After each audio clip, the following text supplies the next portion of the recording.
El día de hoy iniciamos un nuevo curso de redacción jurídica, documentos administrativos, disposiciones, requerimientos fiscales y escritos jurídicos para abogados litigantes. Este curso tiene duración del día de hoy 21 hasta el 25 de octubre. Se dará certificado por 90 horas académicas, es opcional.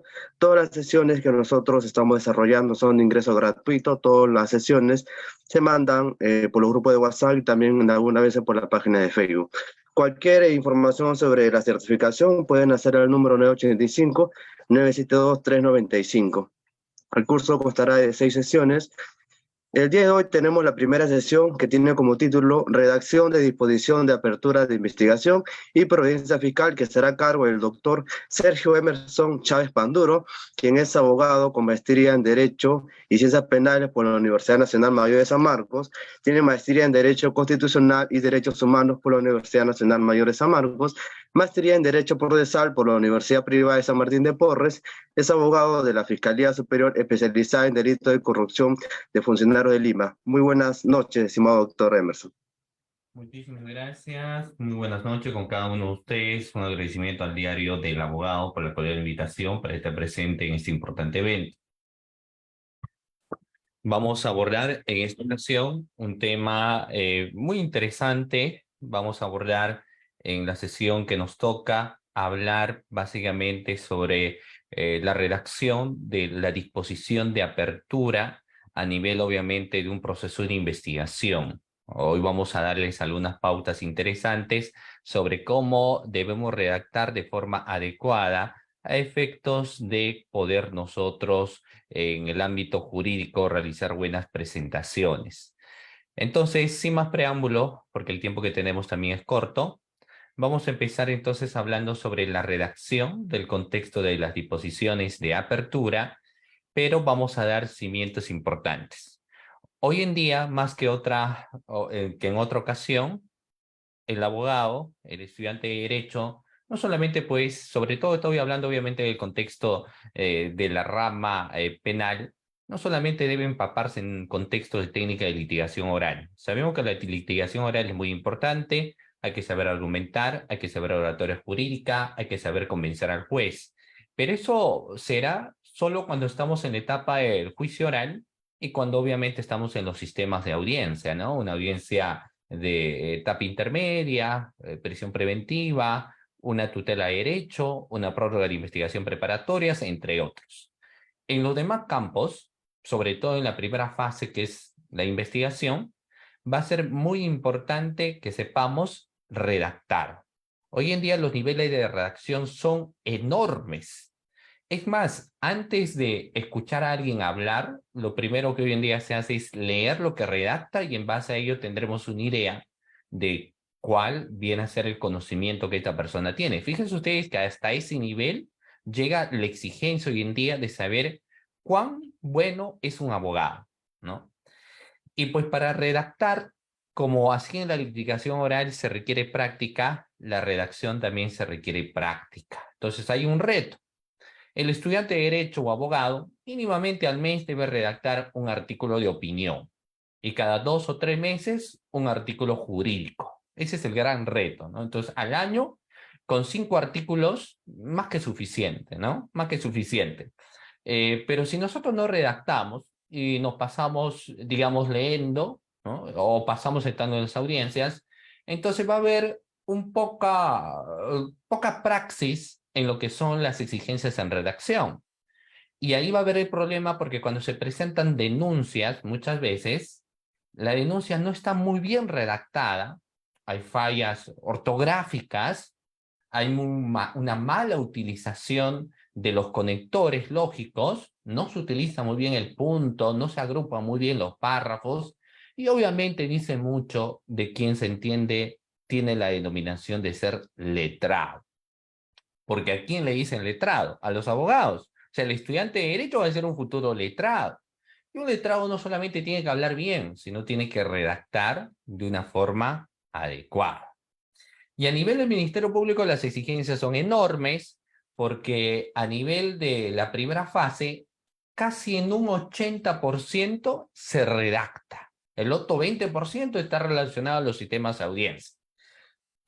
El fiscal, ustedes saben que emite lo que son los proveídos, ¿no?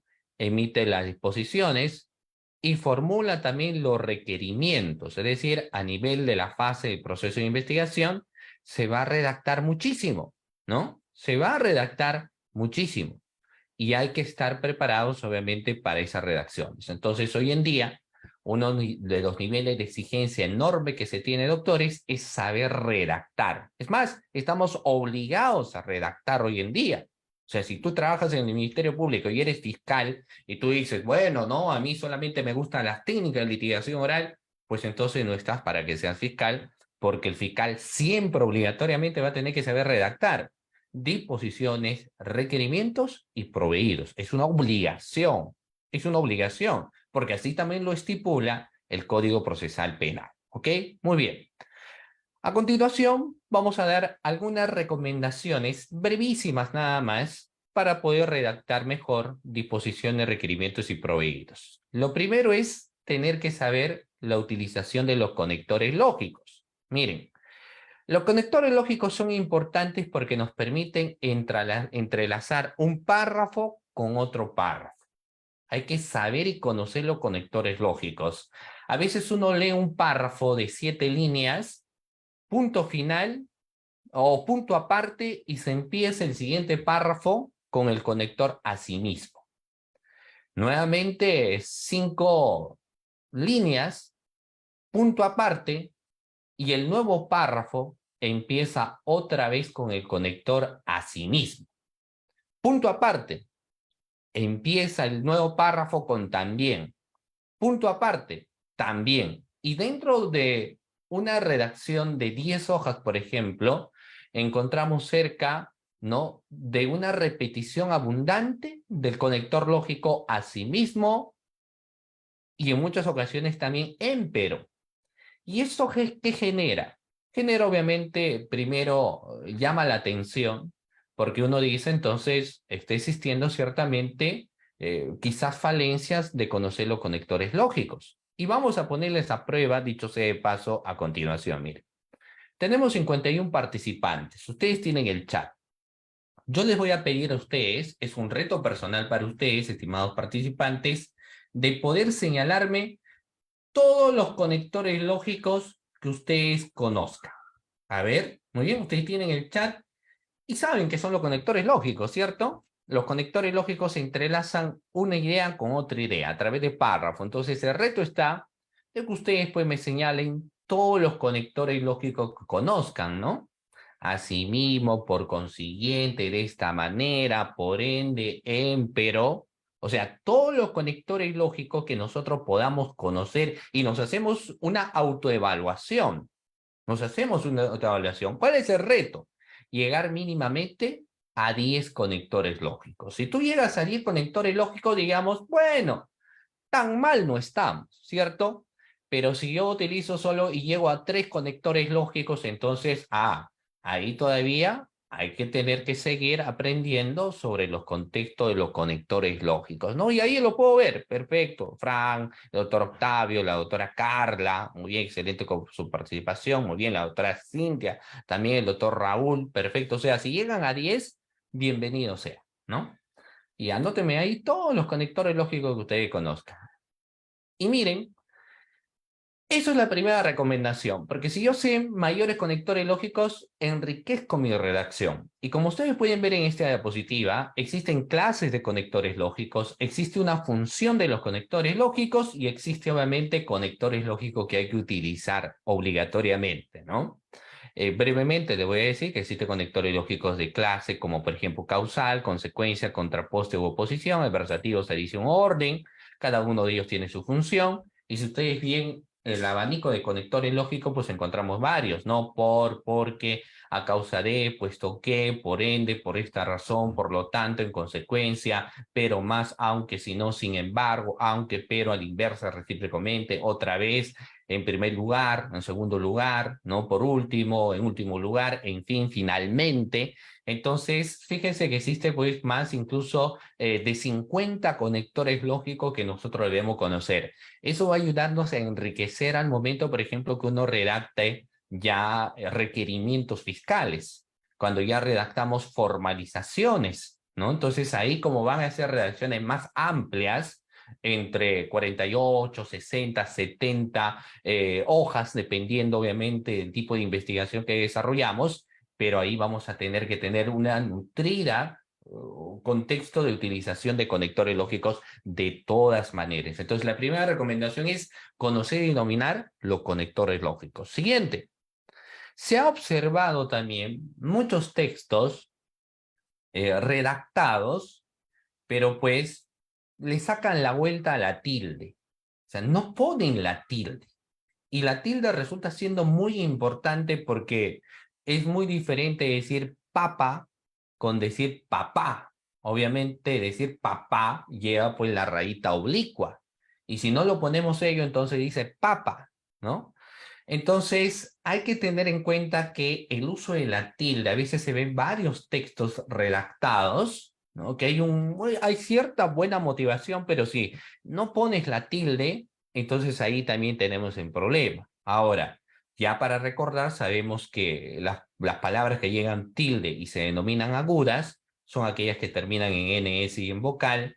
Las llanas se tildan cuando no terminan ni en N ni en S en vocal, y las esdrújulas y sobreesdrújulas siempre se tildan.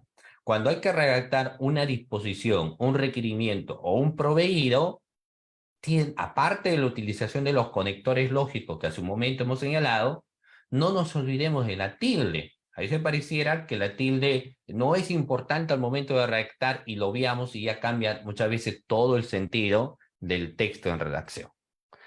El punto también es bastante importante. Miren, vamos a ver, por ejemplo, lo que no lleva punto. Después de un signo de interrogación o de exclamación, no se pone punto. A veces se presentan demandas o denuncias que te ponen signo de exclamación o interrogación y lo ponen punto. O colocan un número y ponen punto. O utilizan las siglas como puede ser RENIEC, OMP, PNP y ponen punto. Y esto por una regla gramatical no lleva punto, ¿no? Entonces, por ejemplo, esas cuestiones son muy importantes y dicen mucho de quién redacta también. Dicen mucho de quién redacta. Entonces, el punto también es algo muy importante que debemos tener, porque lo que nosotros conocemos es el punto aparte, el punto final, el punto seguido, que son reglas básicas que nosotros debemos tener en cuenta. A veces existe redacción de 5 o 6 hojas y no hay punto, ¿sí? Solo hay el punto final y no lo han separado en puntos apartes ni en puntos seguidos. Entonces, la redacción termina siendo bastante sosa, ¿no? Luego no hay que olvidarnos también el uso de la coma. El uso de la coma resulta siendo muy importante y vital porque esto nos va a permitir dar pausas. Hay pausas que son necesarias para un mayor entendimiento. Y como ustedes verán, existe pues una gran diversidad de contexto de la coma vocativa, la coma de clarificación, los números, interjecciones, apéndice afirmativo, incisos, complementos. Entonces, existe obviamente muchas formas en las cuales nosotros tenemos que utilizar de manera adecuada la coma. ¿Ok? Muy bien. Dicho esto, doctores, vamos rápidamente a pasarnos a las disposiciones fiscales, que es lo que precisamente en esta sesión de clase nos compete. Vamos a aprender algunas cuestiones esenciales para elaborar una disposición fiscal. Pero para yo elaborar una disposición fiscal, primero yo tendría que saber qué es una disposición. Entonces yo les pregunto a ustedes, estimados participantes, ¿qué vendrá a ser una disposición? A ver, ¿qué entendemos, estimado participante, por una disposición fiscal? ¿Qué se nos viene a la mente? Porque imagínense ustedes, si son fiscales o si son asistentes en función fiscal, les van a decir, redáctame una disposición. Pero si yo no sé qué es una disposición, entonces no voy a saber ni siquiera cómo redactar, ¿no? Entonces, ¿qué vendrá a ser una disposición? La disposición, doctores, es una decisión fiscal. Reitero nuevamente, cuando hablo de disposición, hago mención a una decisión fiscal. El fiscal habla a través de sus disposiciones, no a través de la prensa. Habla a través de sus disposiciones. Sus disposiciones hablan por el fiscal. Y las disposiciones son las decisiones que adopta el fiscal durante el desarrollo de un proceso de investigación. Si lo queremos llamar, la disposición es un documento a través de la cual se plasma la decisión por parte de un fiscal. Entonces, disposiciones igual a decisiones. ¿De acuerdo? Muy bien. Existe una gran variedad de decisiones que se van a adoptar durante el proceso de investigación, obviamente. Y dentro de ello, por ejemplo, podemos señalar los siguientes tipos de disposiciones que ustedes en esta diapositiva obviamente pueden observar. Tenemos la disposición de ampliación de investigación, la disposición que declara compleja la investigación, la del principio de oportunidad en aplicación, la de archivo, la de inicio de investigación preliminar, que es la que vamos a abordar en esta ocasión, la de ampliación de investigación preliminar, formalización y continuación de la investigación preliminar, entre otras más, ¿no? Es decir, existe una gran variedad de disposiciones que va a emitir el fiscal y que obviamente tienen que ser redactadas. De todas estas, vamos a iniciar con la disposición de apertura de una investigación. Imagínense que a ustedes yo les entrego una denuncia y esa denuncia obviamente hay que leerla y después de haber hecho lectura de la misma hay que tomar una decisión. Y la decisión que podemos tomar es aperturar la investigación, es una primera decisión, o la otra decisión que puedo tomar es archivar la investigación. Entonces, reitero nuevamente, yo puedo decidir aperturar una investigación o puedo decidir el archivo de la investigación. Cualquiera de los dos, ¿no? Aperturar o archivo. Apertura o archivo. Son las dos decisiones que yo puedo tomar. Pero si yo voy a decidir aperturar, ahí ingresa el interrogante que yo les formulo. Fíjense ustedes, para aperturar una investigación, ¿qué se necesita? Pregunta a la clase. Para aperturar una investigación, ¿qué necesitamos? ¿Qué señala el Código Procesal Penal para la apertura de una investigación? Se necesita lo que vienen a ser indicios de la presunta comisión de un hecho delictuoso, ¿no? Para la apertura de una investigación, yo tengo que encontrar indicios o duda razonable de la presunta comisión de un hecho delictuoso. ¿Ya? Muy bien. Entonces, eso es para la apertura de una investigación. O si yo me quiero remontar al acuerdo plenario 1/2017, este acuerdo plenario me señala que necesitaré la sospecha inicial simple para la apertura. Entonces, cuando me entregan una demanda, yo tengo que ver si esto genera en mí un indicio o una duda de que algo se haya cometido, ¿no? Por ejemplo, lo que está hoy en día, ustedes, por ejemplo, diariamente pueden ver que existen muchos ilícitos o denuncias periodísticas que se suelen dar. Ahora, ello, desde nuestra óptica como profesionales en derecho, lo que nosotros vamos a advertir si esas denuncias periodísticas nos generan a nosotros alguna duda o un indicio de haberse dado un hecho delictuoso. Si en mí genera ello, entonces vamos a tener que aperturar la investigación. Si no genera eso en nosotros, entonces emitimos lo que es la disposición de archivo. Si nosotros decidimos aperturar la investigación, entonces existe algunas pautas que a continuación vamos a señalar para su correcta elaboración. Dentro de esas pautas vamos a ver lo siguiente. Hay un formato propuesto que yo le voy a señalar a continuación. Dentro de este formato propuesto tenemos primero los datos de identificación. Ojo, estamos ya analizando la estructura de la disposición de apertura, ¿qué es lo que va a contener? Lo primero que tiene que contener, doctores, la disposición de apertura son los datos de identificación, es decir, la sumilla. Es importante. ¿Qué vamos a tener? El número de la carpeta. El número de la carpeta es el número que ingresa en la carátula de la denuncia. Cuando una persona presenta una denuncia, lo ingresa por mesa de parte. Y mesa de parte automáticamente genera un número de denuncia. Esto puede ser, por ejemplo, una numeración 48-2023, 534-2023 o 784-2023. O sea, vamos viendo aleatoriamente la denuncia que llega.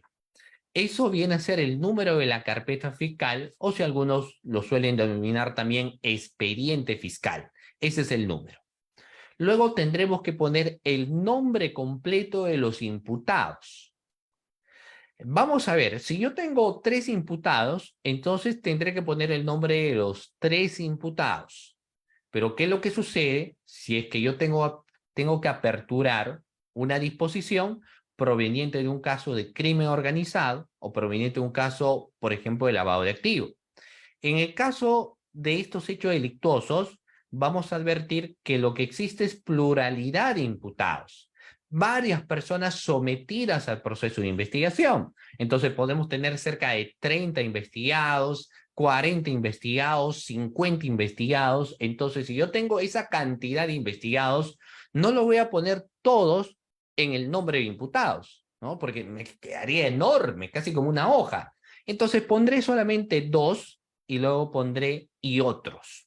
Más que suficiente, ¿no? Más que suficiente otros. Luego tendré que poner nombre del agraviado, pero ahí sí, mire.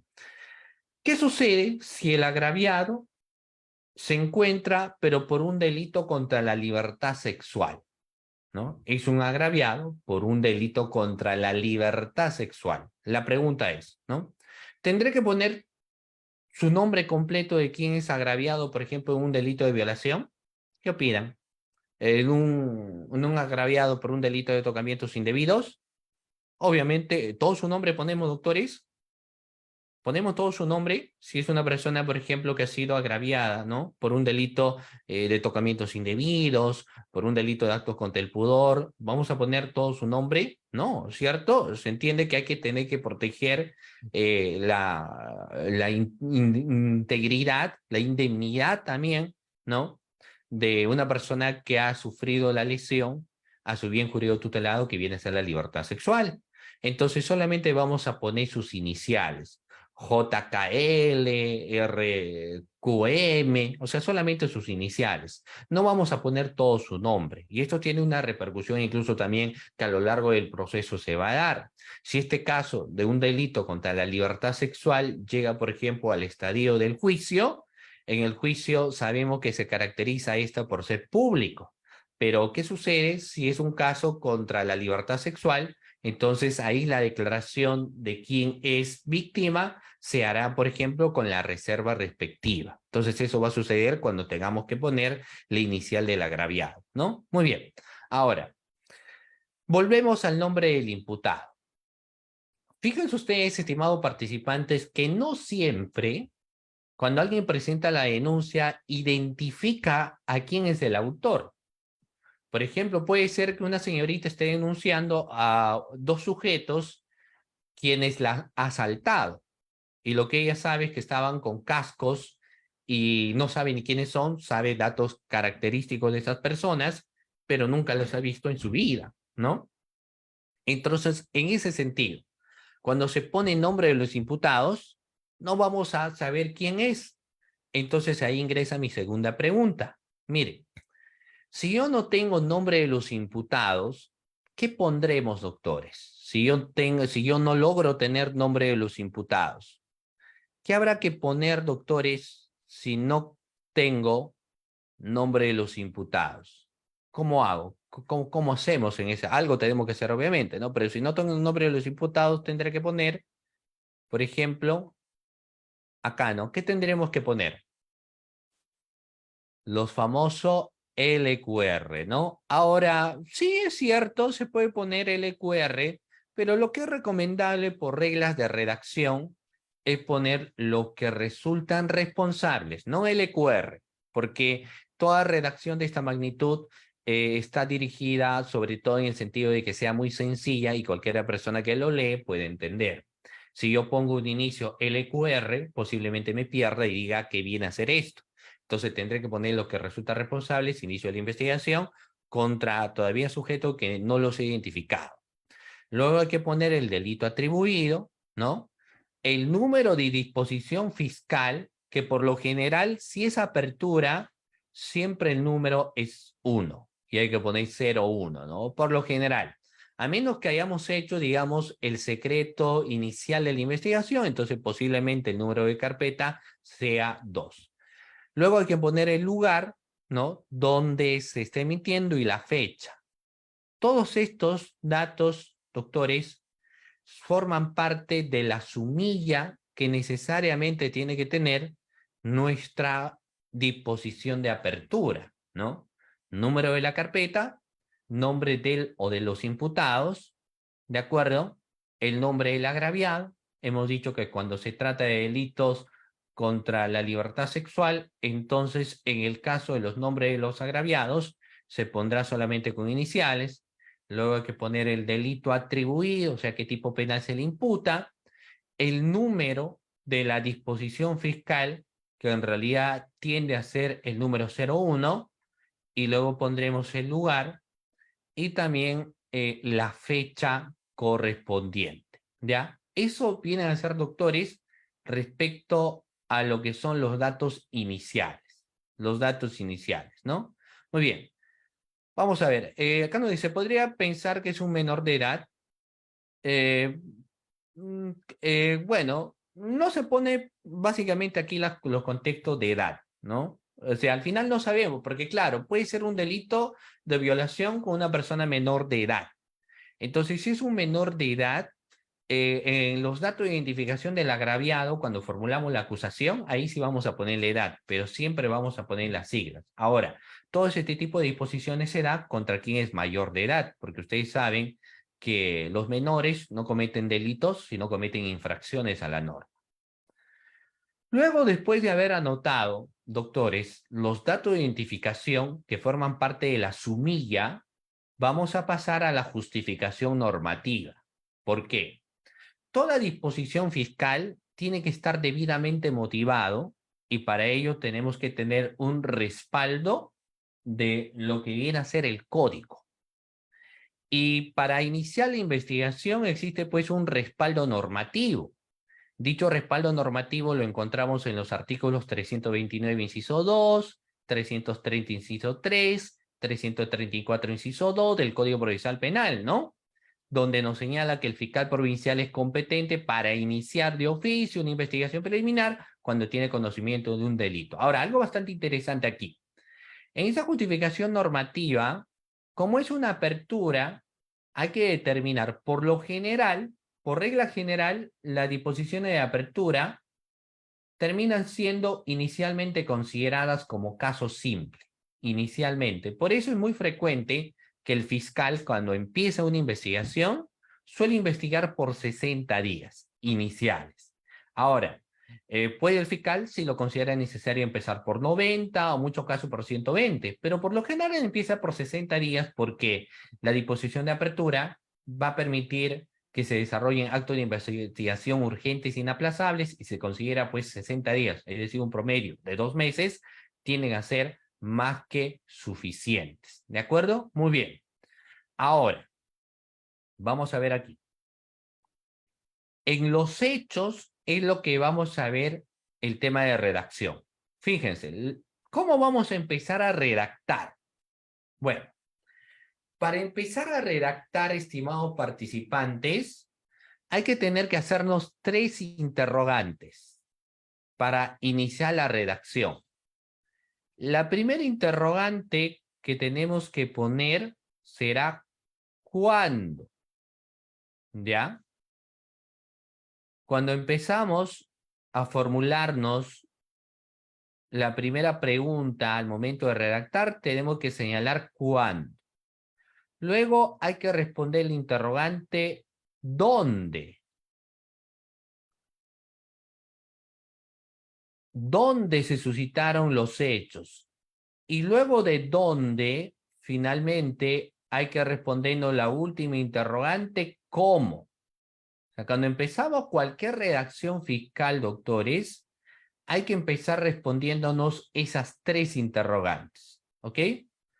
¿Cuáles son las 3 interrogantes que nos tenemos que responder? ¿Cuándo? ¿Cómo? ¿Y dónde? ¿Ya? Ahora, ¿por qué? Lo vamos a explicar a continuación. Fíjense. ¿Por qué es importante al momento de redactar una disposición de apertura saber cuándo se dio el hecho delictuoso? A ver, ¿quién me podría decir por qué al momento de redactar resulta siendo importante poner cuándo? ¿Dónde radica, doctores, la importancia de señalar el contexto de cuándo, ¿no? ¿Cuándo se suscitaron estos hechos delictuosos? ¿Por qué resulta importante? ¿Saben por qué? A ver, los leo dicho sea de paso y yo les pregunto, ¿no? Porque yo les estoy diciendo que al momento de realizar toda redacción de disposiciones, requerimientos, sobre todo de ellos, es importante señalar cuándo se suscitó. Pero ese cuándo tiene una explicación, ¿no? Ah, muy bien, por ahí alguien ha señalado, correcto, para ver la ley aplicable, por supuesto, claro. Uno de los aspectos del por qué vamos a empezar cuándo, para ver cuál es la ley aplicable al momento de suscitarse los hechos. Eso es uno. Dos, para ver si el tipo penal no ha prescrito, porque yo les comento, existen personas que denuncian un acontecimiento que ya ha suscitado hace 15 años, o hechos que ya se han dado hace 10 años. Entonces, yo antes de leer el contenido de esa denuncia, yo tengo que saber cuándo se dio. Primero para ver si es que la denuncia no está prescrita. Puede ser que esa denuncia ya haya prescribido, entonces ya no habrá más que hacer, ya se prescribió y se tendrá que archivar. Entonces ya será innecesario leer lo demás. Por eso hay que saber cuándo se suscitaron los hechos. Aparte de eso, como uno de los participantes lo señaló, para saber cuál es la ley que se aplica al momento de la comisión de los hechos. Ustedes saben que la normativa va teniendo cada año modificación, cada cierto tiempo se van modificando.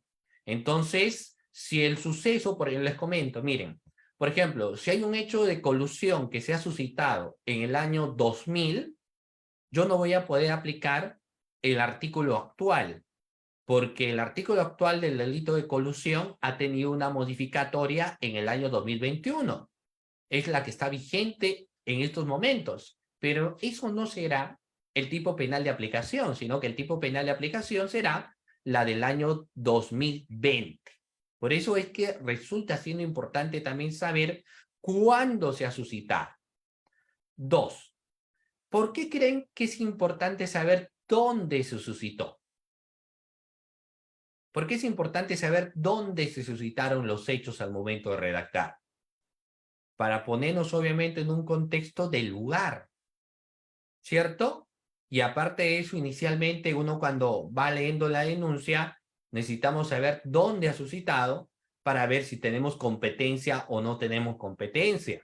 Y a veces uno observa que cuando alguien presenta su denuncia, te empiezan a narrar los hechos y no te dicen cuándo se ha suscitado ni dónde, sino de frente te dicen: Pedro ha sido víctima de una agresión por parte de José, José le ha lanzado una piedra cuando esto salía de la discoteca, y no te inician, pero ¿cuándo se ha suscitado ello?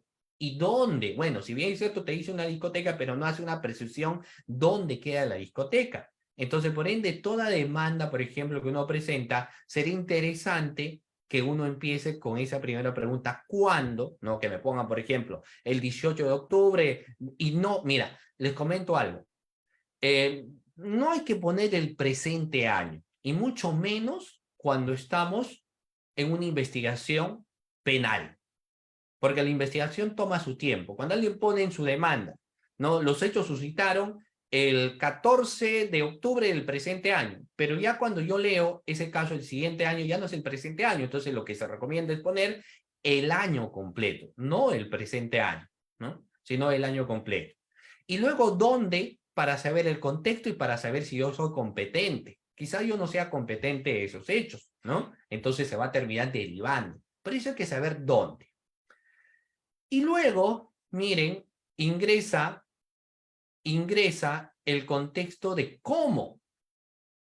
En el contexto de cómo ingresa ya la explicación.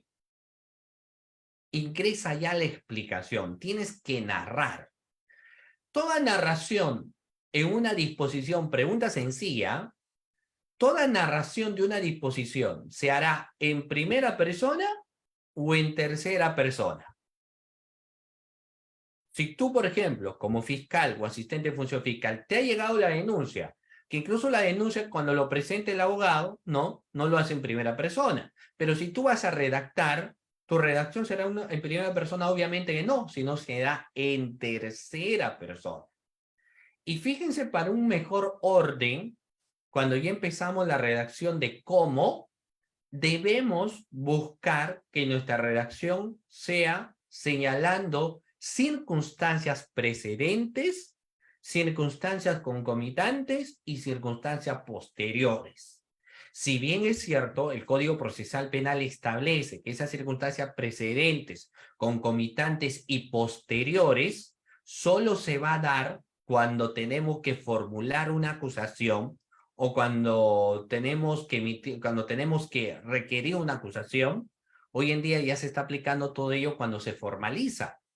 Y será interesante también que al momento de redactar, desde incluso una apertura de una investigación, nosotros ya debamos señalar cuáles son las circunstancias precedentes, concomitantes y posteriores, ¿no?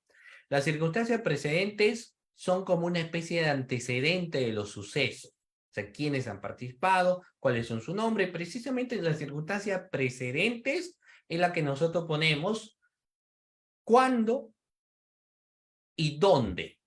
Eso va en las circunstancias precedentes. ¿De acuerdo? Vamos señalando eso. ¿Cuándo y dónde? Ya las circunstancias concomitantes como tal son la explicación. Y para redactar las circunstancias concomitantes son ya la narración de los acontecimientos o hechos que se habrían suscitado, que habrían acontecido. Eso devienen ser las circunstancias concomitantes que se realizó, que se hizo, de qué forma, todos ellos forman parte de las circunstancias concomitantes. Y las circunstancias posteriores son lo que luego se aconteció, que no tiene en suma una relevancia penal, pero que resulta siendo importante que nuestra redacción necesariamente también lo tenga que tener. ¿Ya? Muy bien, entonces vamos nuevamente a recapitular. Vamos a ver, doctores. Vamos a ver si hemos estado atentos. Estábamos ya analizando la disposición de apertura y mencionábamos el tema de los hechos. Hemos dicho que los hechos tienen que responder tres interrogantes. A ver, les pregunto, ¿ya? ¿Cuáles son las tres interrogantes que necesariamente debemos encontrar cuando empezamos a redactar los hechos? A ver, doctores, pregunta a la clase. Este es básico, ¿ah? ¿Cuáles eran las tres interrogantes que necesariamente nosotros debemos encontrar cuando empezamos la redacción de los hechos? Y que dicho sea de paso, resulta siendo necesario encontrar precisamente esas tres interrogantes, ¿no? A ver, claro, muy bien, felicitaciones.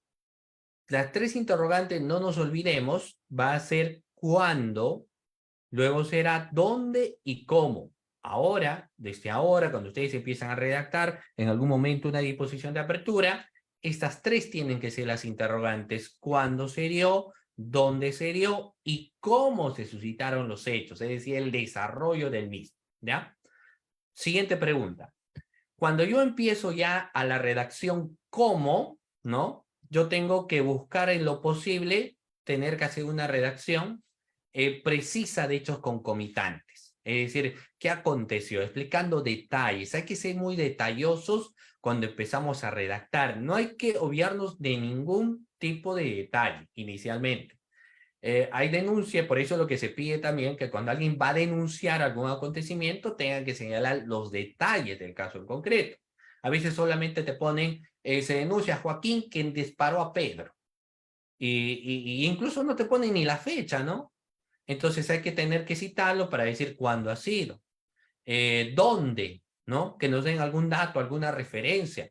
Que haya alguna referencia de quién ha sido la persona que disparó. El color de su chopa, la forma en la que estaba vestida, en fin, algún dato que nos permita su identificación. Cuando uno empieza la disposición de apertura, también vamos a señalando todos los datos que sean posibles, por lo menos hasta ese momento, ¿ya?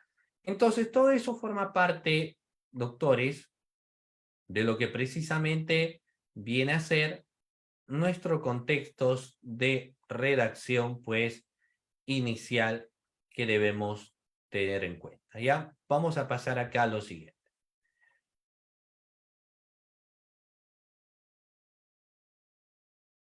Luego de esto, estimados participantes, hay que pasar a la decisión.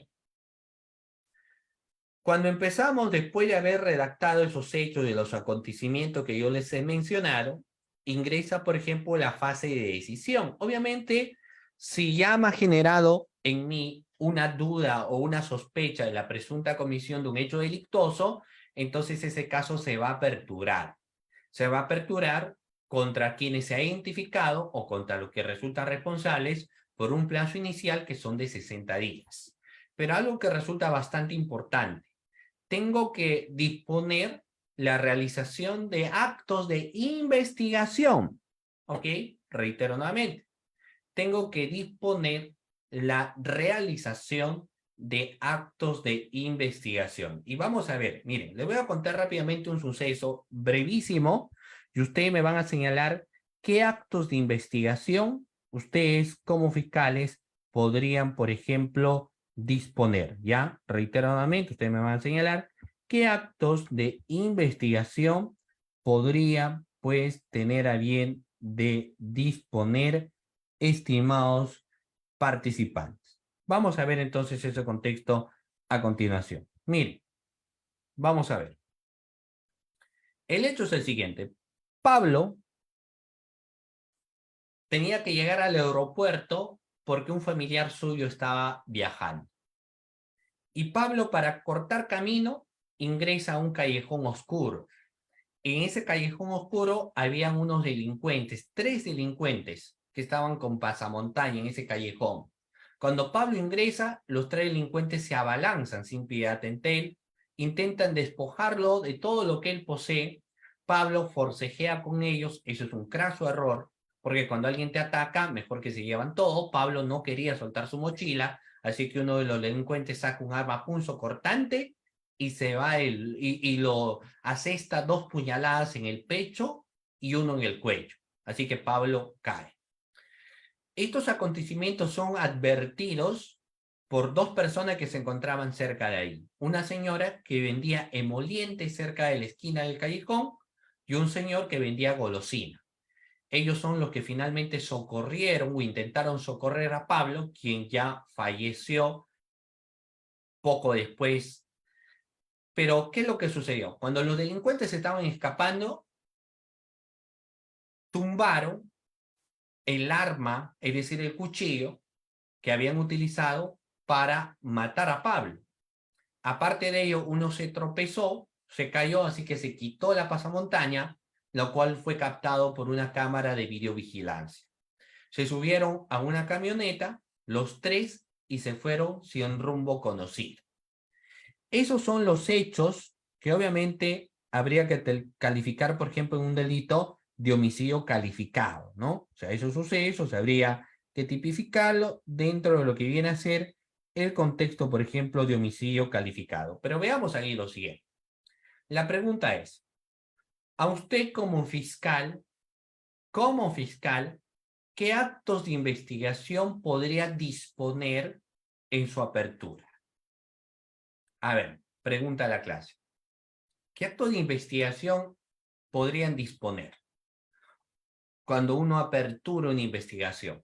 Porque después que yo he aplicado la sumilla, después que yo hice mi justificación normativa, después que yo he empezado a responder cuándo, dónde y cómo se ha tomado la decisión de aperturar, pero dentro de esa decisión también se tiene que señalar qué actos de investigación yo tengo que disponer. Y una disposición de apertura tiene obligatoriamente que tener actos de investigación que se van a desarrollar. Entonces, en este suceso que yo les he comentado, la pregunta es, ¿qué actos de investigación podríamos nosotros tener en cuenta? Vamos a ver, voy leyéndolos ustedes. Muy bien, tengo a la autora Caico Jocelyn, donde dice declaración de los testigos, claro, visualización de la cámara de vigilancia, claro. Los dos testigos que se encontraban en el lugar. Perfecto, es un acto de investigación. Visualización de la cámara de videovigilancia. El levantamiento de cadáver, por supuesto que se va a hacer inmediatamente, pero ya cuando se hace el levantamiento de cadáver, ¿qué se hace al cadáver? ¿Qué van a hacer al cadáver? ¿Qué harán al cadáver, doctores?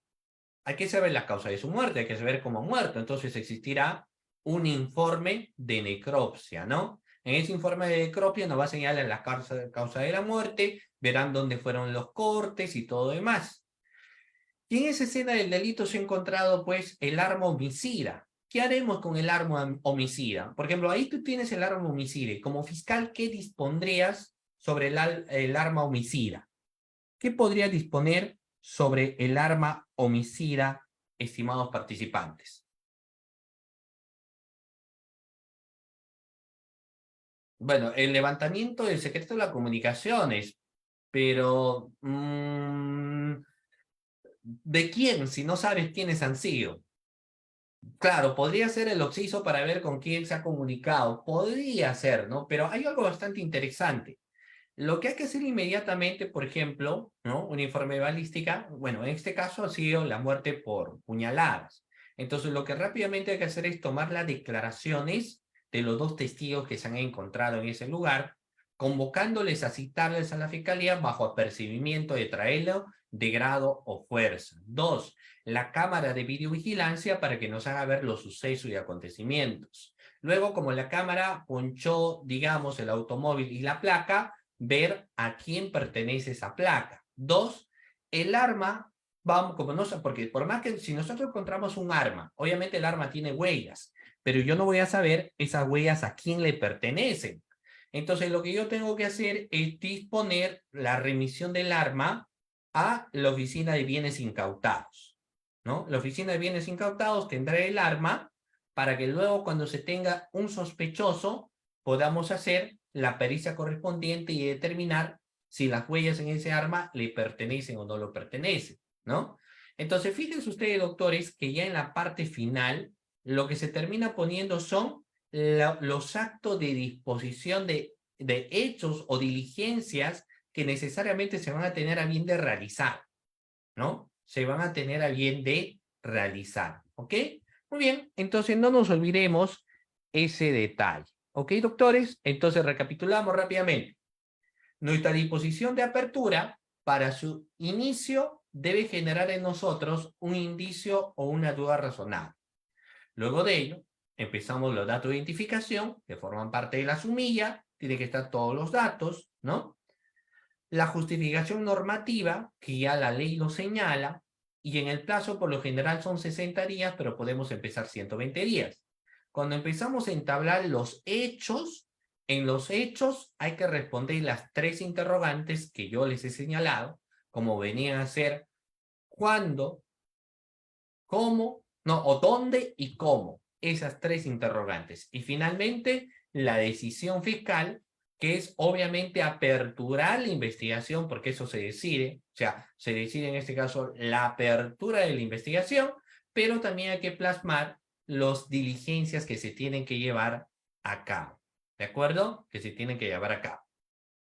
Ahora, primero eso sería recojo de huellas y si es erradicada ellos mismos, internan. No, lo que pasa es que, por ejemplo, en ese caso, si encontramos las huellas, no sabemos quiénes son, porque no lo hemos detenido. Entonces, lo que se va a tener que hacer es el arma, lacrarlo y llevarlo a bienes incautados. Obviamente se puede tomar una muestra de las huellas a efectos de que con el tiempo, obviamente las huellas no siempre permanecen pues en un lugar, pueden borrarse. Hay que tomar las huellas iniciales, una copia de las huellas, y recién cuando logramos identificar a quienes posiblemente serían los autores, haremos una similitud para ver si las huellas en el arma le pertenecen o no lo pertenecen, ¿no? A través, obviamente, de una pericia, ¿ya? Eso también es lo que vamos a tener que hacer. Las huellas quedan impregnadas ahí en el arma. Ahora, si yo quiero hallar, digamos, en un minucioso huella de zapato, podría hacerlo, ¿no? Pero es un poco más difícil porque seguramente muchas personas han pasado por ese lugar, ¿de acuerdo? Muy bien, hay un caso práctico. Obviamente, quizás más adelante, cuando tengamos nosotros que desarrollar pues una clase con mayor profundidad, vamos a desarrollar el caso práctico, ¿ya? Luego existe una disposición de archivo, ¿ya? Que tiene obviamente sus propias particularidades también. A diferencia de una disposición de apertura de autores, una disposición de archivo tiene mayores exigencias. Por ejemplo, les comento. Una disposición de apertura fácilmente podríamos terminar dependiendo de qué delito es y del número de los investigados. Incluso en 2 días, en un solo día, podemos terminar 2 o 3 aperturas. Si es un poco más complejo, entonces quizás tengamos 3, 4 o una semana, ¿no? Por ejemplo, aperturar casos de contrataciones con el Estado, entonces vamos a necesitar mayor tiempo. Pero para un archivo, ni qué decir. El archivo necesariamente, doctores, requiere de mucho más tiempo para su elaboración. ¿De acuerdo? Muy bien, estimados participantes. Hemos llegado a la parte final de la sesión de clase del día de hoy, ¿de acuerdo? En la cual hemos hablado sobre este contenido temático. Yo quiero agradecer al Diario del Abogado por la cordial invitación. Respecto a los materiales, lo voy a remitir inmediatamente a la coordinadora, a efecto de que ustedes pueden tener también estos materiales de esta sesión de clase. Muy bien, de esta manera agradezco a ustedes que han estado aquí presentes en esta sesión de clase y Dios mediante, pues espero verlos en una próxima oportunidad. Muchísimas gracias.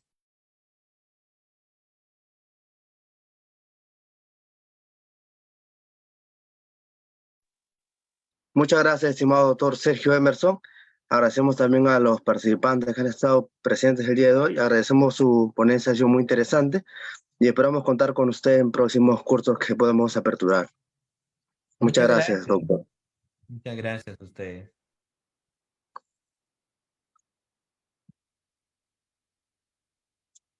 Muchas gracias, estimados participantes. Como bien saben, para los informes de la certificación del curso pueden escribir a los números que están en el flyer, que es el 985-972-395. De igual manera pueden comentarlo por el grupo que tenemos de WhatsApp. Los materiales los estaremos pasando por el grupo de WhatsApp el día de hoy, en unas horas, o si no, el día de mañana temprano. Muchas gracias y los esperamos el día de mañana a las 7 de la noche en otra sesión del presente curso. Muchas gracias.